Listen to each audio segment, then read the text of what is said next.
So now we will see the concept of consistency. क्या है ये consistency concept? ठीक है, consistency मतलब in order to achieve the comparability of financial statement of an enterprise through time, accounting policies are followed consistently from one period to another. ठीक है, तो एक बार इसको एक रियल लाइफ एग्जांपल में समझते पहले, फिर क्या लिखा है उसको समझेंगे. ठीक है, रियल लाइफ एग्जांपल से समझते हैं. सपोज 3 महीने बाद तुम्हारा एग्जाम है. ठीक है, after 3 months you will have board exam. Board का एग्जाम 3 महीने के बाद है. ठीक है, तो तुमने एक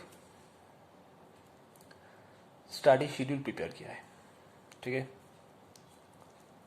डेली रूटीन प्रिपेयर किया है. कब सोओगे, कब उठोगे, कितने टाइम पे कौन सा सब्जेक्ट पढ़ोगे, एंटरटेनमेंट के लिए 1 घंटा दोगे. ठीक है, एक्सरसाइज के लिए आधा घंटा दोगे. ऐसे करके प्रॉपर शेड्यूल बनाया है, किस टाइम पे क्या करोगे तुम. ठीक है, अब अगर तुम अपना परफॉर्मेंस मेजर करना चाहते हो, मतलब डेली कितना घंटे तुम पढ़ाई कर पा रहे हो और वो इफेक्टिव हो रहा है कि नहीं, उतना उसके इफेक्टिवनेस कितना है. ठीक है, अगर तुम कंपेयर करना चाहो, सपोज फर्स्ट वीक के साथ सेकेंड वीक का तुम कंपेयर करना चाह रहे हो, तुम्हारा परफॉर्मेंस कितना पढ़ाई हो रहा है, कितना घंटे पढ़ाई हो रहा है, उसका इफेक्टिवनेस क्या है, ये तुम कंपेयर करना चाह रहे हो. ठीक है, तो तुमने पहले तो जो शेड्यूल बना है अपना रूटीन, कितना टाइम पे सोओगे, कितना टाइम पे उठोगे, कितने घंटा कितना सब्जेक्ट पढ़ोगे, एंटरटेनमेंट के लिए कितना दोगे, एक्सरसाइज के लिए कितना दोगे, इसको कंसिस्टेंटली फॉलो करना पड़ेगा. ठीक है, ये जो पर्सनल शेड्यूल जो रूटीन बना है, इसको कंसिस्टेंटली फॉलो करना पड़ेगा. तब जाके तुम एक वीक के साथ दूसरा वीक का तुम्हारा जो परफॉर्मेंस है ऑन स्टडी, ये कंपेयर कर पाओगे तुम. ठीक है, तो पहले तो तुमको कंसिस्टेंट होना पड़ेगा,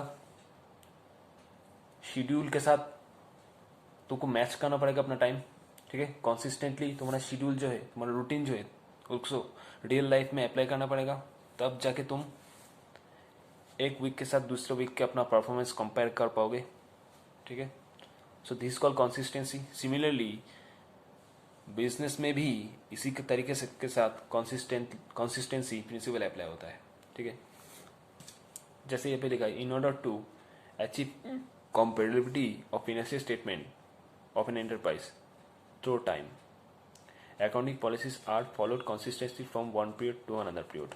मतलब अगर तुम financial statement, suppose balance sheet PL compare करना चाहते हो इस साल के साथ पिछले साल का, ठीक है, तो तुमको अकाउंटिंग पॉलिसीज जो है वो कंसिस्टेंटली अप्लाई करना पड़ेगा. Accounting policy for example depreciation, तुम अगर पिछले साल में डिप्रिसिएशन WDV मेथड में लिए हो, that is return down value method में लिए हो, तो इस साल भी तुमको रिटर्न डाउन वैल्यू मेथड में लेना पड़ेगा.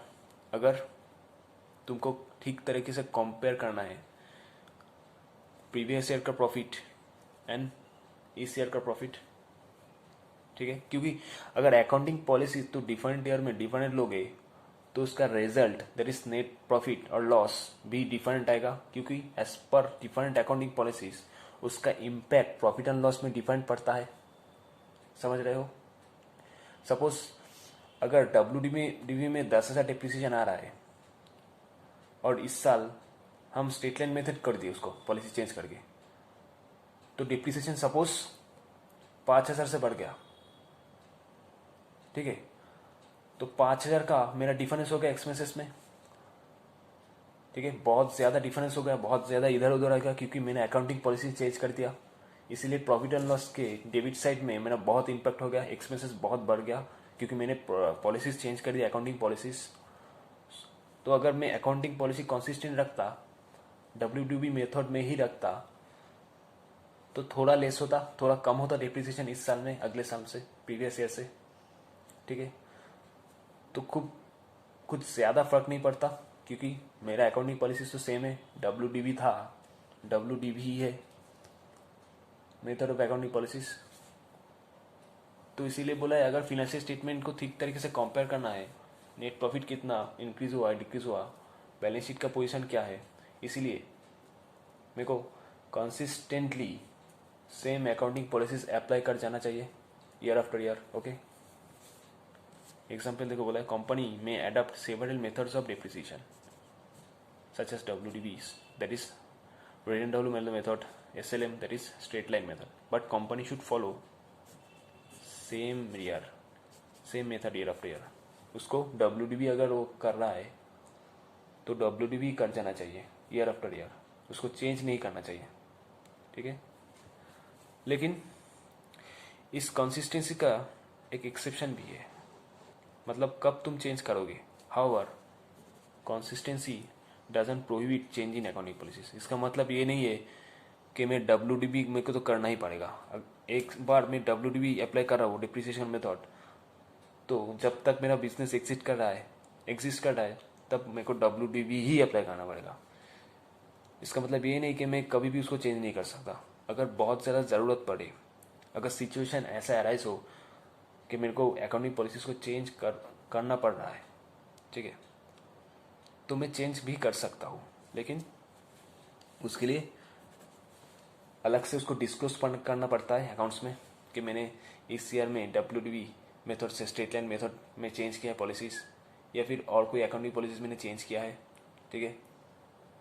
बाय इंडिकेटिंग द इफेक्ट मतलब क्योंकि मैंने अकाउंटिंग पॉलिसी चेंज कर दिया है तो नेट प्रॉफिट मेरा इतना बढ़ गया है या फिर नेट प्रॉफिट इतना रिड्यूस हो गया है, ठीक है।